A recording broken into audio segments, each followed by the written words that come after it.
Are you serious? Hmm. I can't tell you how many times I've spent $125 for a service call on no heat when there was no issue. That's right. My tenants don't know how to use an HVAC system. My name is Chatto, and I've been a landlord for 25 years and a full-time investor for over 10 years. And I wanted to have a quick chat with Chatto about how to save money on no heat service calls. And it's a matter of a couple things. Number one, you don't have to send somebody to the property. And number two, a lot of times if you're able to help the tenant troubleshoot what's going on and they can fix it, they can have the heat back on quickly as opposed to waiting for a service call 4 hours, 6 hours, 24 hours, who knows, depending on the situation. So that being said, I would say it's extremely important to have these 5 things in your tool belt to reach out to the tenant about before sending someone on a service call.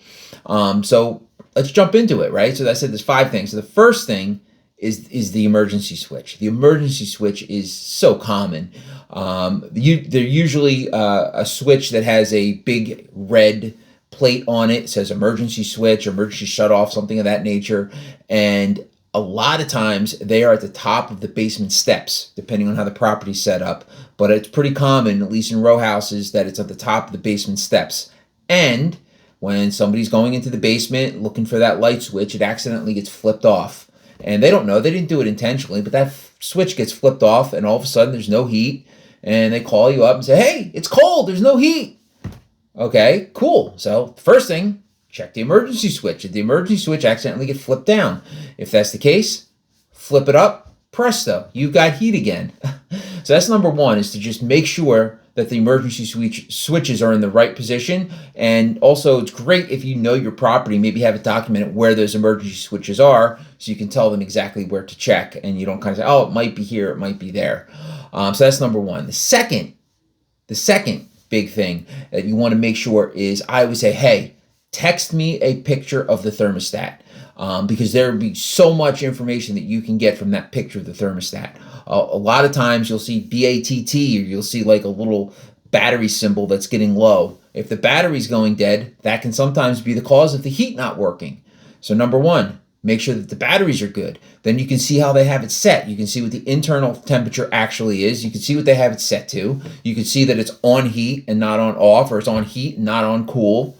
And you can figure all that out from a picture of a thermostat. I don't know how many times people have sent me a picture of a thermostat and I was able to resolve it because it was user error without having to send someone to the property. So that's number two.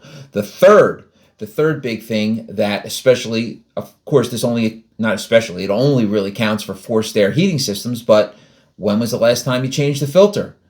Pull out the filter, take a look at it. Is it clean, or is it actually filthy and caked up mess?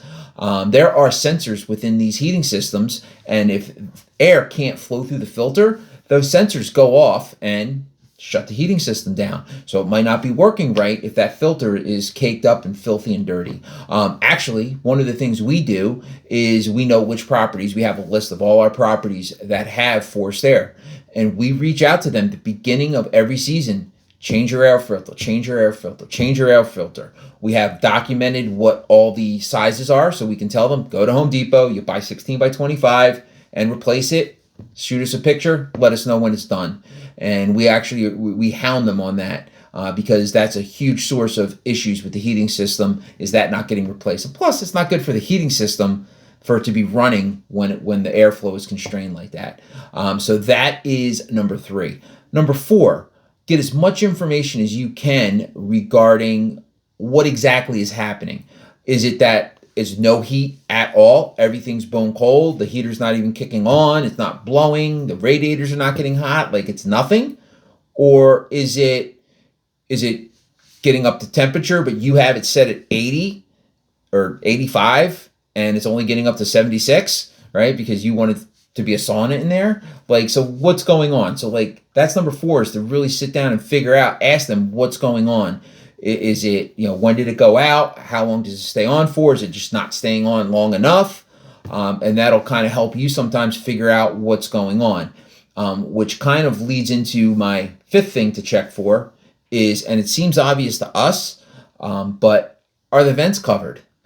right? How many times I had a gentleman complaining, no heat, no heat, lack of heat. It's not warm enough. It's not warm enough, right? And I go to the property, and all his vents, the louvers on the baseboard heat, all the louvers are closed. Well, if they're closed, the heat can't come out. I'm like, come on, man. And then another one just recently, and we were able to do this over the phone. Are the vents blocked? Is there couches in front of the vents? Like, do you have stuff over the vents? Are the vents closed? Like, that's huge. Like, oh, yeah, let me move my couch. Oh, the heat's working great now. Okay, well, that's why. And as a sixth, I guess, is the bonus. The sixth, though. I just thought of another one, another bonus. So number 6 would be, are they running a supplemental form of heat? Because I've seen people say, oh, my heat's not working. Then they get the bright idea, which we tell them absolutely not to do, but people do it. They turn on the oven and open up the oven door so that the heat comes out through the oven, which is a bad idea. It's a fire hazard. Don't do it, but they do it.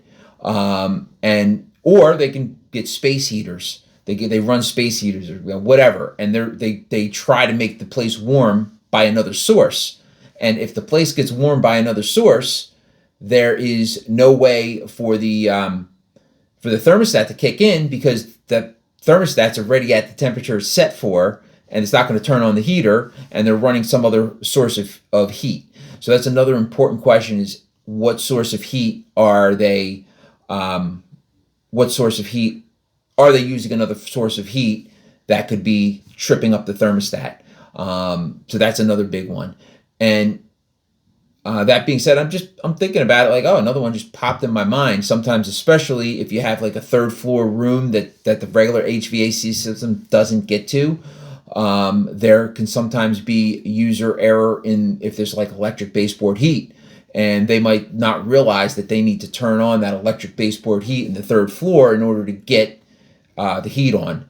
That there's either a separate thermostat or whatever. Because a lot of times in those third floor bedrooms, third floor living spaces, there are additional, they use like some type of supplemental heating source, whether it's the baseboard heat or maybe it's a mini split unit. I had one recently where they had no heat, and it was an actual legitimate issue of no heat. But I get to the house and I'm checking it out, and we had it. There was an actual issue with something beyond my control that I couldn't figure out, but the HVAC guy came and handled it. That being said, I went to check on it myself because it was right around the block from my office, and I go there and I go up to the third floor, right, to make sure he's got that set right and that's working, and he's got a space heater in there. I'm like, why are you using a space heater? You got the mini split. He's like, oh, I thought that was just air conditioning. So I had to show him how to use the mini split because he had no idea how to use it.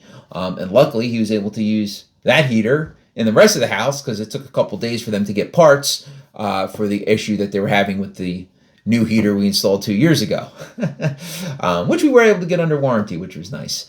So that being said, those are the 5, 6, 7, I don't know, I lost count now, but I'm going to say 5 main things that you need to check with your tenant on and see if there's a way that you can troubleshoot this issue of no heat before you send out a technician. And just on that regard, like anything that they complain about that's an issue, right? Make sure it's not something that's user error that you can have them fix, or that you can just talk them through. Oh, do this.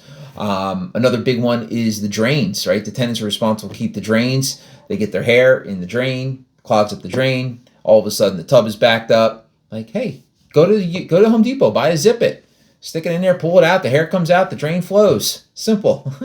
Anyway, I hope you enjoyed this. We're about 10 minutes into this little short episode of Chat with Chatto. How to deal with no heat calls. I don't know, the 5 things that you must verify before sending out your contractor on a no heat call. Is that a good title? I don't know.